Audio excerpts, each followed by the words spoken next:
لاتی ہے، اس کی زبان پر ایک ہی جملہ ہے، بلا واللہ قد آن، کیوں نہیں خدا کی قسم توبہ کا وقت آ گیا ہے۔ بزرگ کہتے ہیں اسی کیفیت میں جا رہا تھا، آگے بہت بڑا دریا آ گیا، مگر وہ اپنی کیفیت میں تھا، بغیر سوچے سمجھے دریا پر پیر رکھا، مگر میں دیکھ کر حیران ہو گیا کہ وہ دریا کے اوپر سے چلتا ہوا نکل گیا۔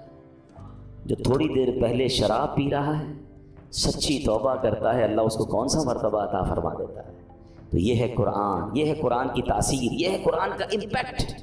ہمارا پرابلم یہ ہے کہ ہمارے گھروں میں برسوں سے قرآن ہے، شاید ہر سال قرآن خوانی کرتے ہیں، پورا ہر سال رمضان میں تلاوت کرتے ہیں، بٹ ہم انڈرسٹینڈ نہیں کرتے، اس کو سمجھنے کی کوشش نہیں کرتے، اس کا ایکسنس، اس کے عطر لینے کی کوشش نہیں کرتے، ورنہ واللہ جس دن آپ قرآن سمجھ کر پڑھنے لگ گئے، آنکھوں سے آنسو نہیں رکیں گے۔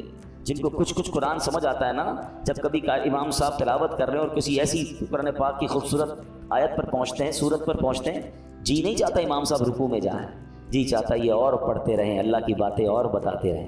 اے میرے پیارے صاحب، یہ ہے قرآن اور یہ ہے قرآن کا خزانہ۔ اچھا، اب میں چاہوں گا کہ انشاءاللہ قرآن پاک ہماری باڈی پر کیا امپیکٹ ڈالتا ہے۔ کئی لوگ بیمار ہوتے ہیں، ہم میں سے بہت سارے لوگ بیمار ہوں گے، قرآن میں ہمارے جسمانی شفا کیسی ہے، اب ذرا یہ سنیے گا۔ قرآن پاک میں خود رب فرماتا ہے وَنُنَزِّلُ مِنَ الْقُرْآنِ مَا هُوَ شِفَاءٌ وَرَحْمَةٌ لِّلْمُؤْمِنِينَ، اور ہم قرآن میں وہ چیز اتارتے ہیں جو ایمان والوں کے لیے شفا اور رحمت ہے۔ اللہ پاک کے آخری نبی علیہ الصلوۃ والسلام فرماتے ہیں خیر الدواء القرآن، یعنی بہترین دوا قرآن کریم ہے۔ قرآن کی مختلف آیتیں ہیں، مختلف صورتیں ہیں، جس کو پڑھ کر دم کیا جائے اپنے آپ پر یا مریض پر تو اسے کیسے شفا ملتی ہے۔ اور یہ صحابہ کرام کا طریقہ، خود نبی پاک علیہ السلام کا معمول کیا تھا، سنیے پیارے آقا علیہ السلام کا یہ معمول کہ صحابہ کرام اور بڑے بڑے اولیاء کرام تقریباً 1450 صدیوں سے امت کے مجربات یعنی تجربہ شدہ کاموں میں ہے کہ قرآنی آیات پڑھ کر دم کیا جائے تو اللہ پاک شفا عطا فرماتا ہے۔ مسلمانوں کی امی جان بی بی عائشہ صدیقہ رضی اللہ تعالیٰ عنہ فرماتی ہیں کہ نبی پاک علیہ السلام کے اہل خانہ میں سے جب کوئی بیمار ہوتا تو آپ علیہ السلام معوذات یعنی سورہ فلق اور سورہ ناس پڑھ کر اس پر دم کیا کرتے تھے۔ تو میں آپ سب کو مشورہ دیتا ہوں، روز صبح اپنے گھر سے جب نکلیں یا فجر کی نماز پڑھیں، اول آخر درود پاک، سورہ فلق اور سورہ ناس پڑھ کر اپنے ہاتھ پر دم کریں اور پورے جسم پر پھیر لیں۔ اپنے بچوں پر اسکول جانے سے پہلے دم کریں، مدرسے میں جانے سے پہلے دم کریں، یہ گویا ان کا ایک حصار ہے۔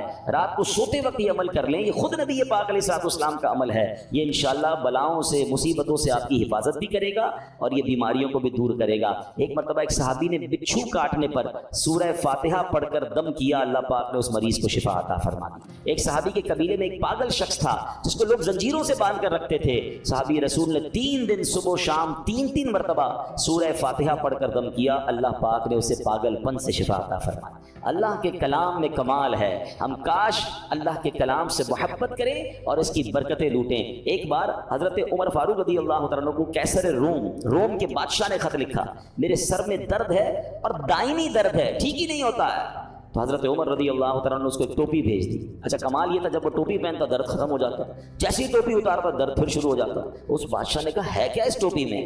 جب اس ٹوپی کو کھولا گیا تو اس ٹوپی میں ایک کاغذ ملا جس پر بسم اللہ الرحمن الرحیم لکھا ہوا تھا، حضرت عمر نے لکھ کے بھیجا تھا۔ تو اس سے یہ بھی پتہ چلا کہ تعویذات جو ہے اس پہ کوئی حرج نہیں ہے کہ ان تعویذات میں اللہ کا نام ہو، اس میں قرآنی آیات ہوں۔ بعض اوقات معاذ اللہ جادو اور اس طرح کی چیزیں، اس سے تو کوئی تعلق نہیں، مگر قرآنی آیات اللہ کے نام، پاکیزہ ناموں سے الحمدللہ بہت برکتیں ملتی ہیں، اور یہ صحابہ کرام اور ہمارے بزرگوں کے طریقے سے ثابت ہے۔ اب آخر میں چاہوں گا، میں ایک ایسی بات کرنے جا رہا ہوں جو انشاءاللہ آپ کو کام آئے گی کہ قرآن کریم کی کن کن صورتوں سے کن کن چیزوں سے فائدہ ہوتا ہے، آپ کے کون سے پرابلم سالو ہو سکتے ہیں، آپ کی کون سی بیماریاں حل ہو سکتی ہیں۔ گھر میں بہت سارے مسائل ہوتے ہیں، ہم بعضوں کا ٹینشن میں ہوتے ہیں کہ یار اس کا کوئی وظیفہ مل جائے، کوئی دم مل جائے، تو ڈائریکٹلی قرآن کریم جو ہے کن کن چیزوں پر انشاءاللہ امپیکٹ ڈالے گا اور آپ کو فائدہ ہوگا۔ آپ چاہیں تو اسے ریکارڈ کر لیں۔ اب سنتے ہیں علماء کرام نے احادیث کی روشنی میں اور اپنے تجربے سے قرآنی صورتوں کی الگ الگ تاثیریں بیان کی ہیں۔ اب سنتے جائیے۔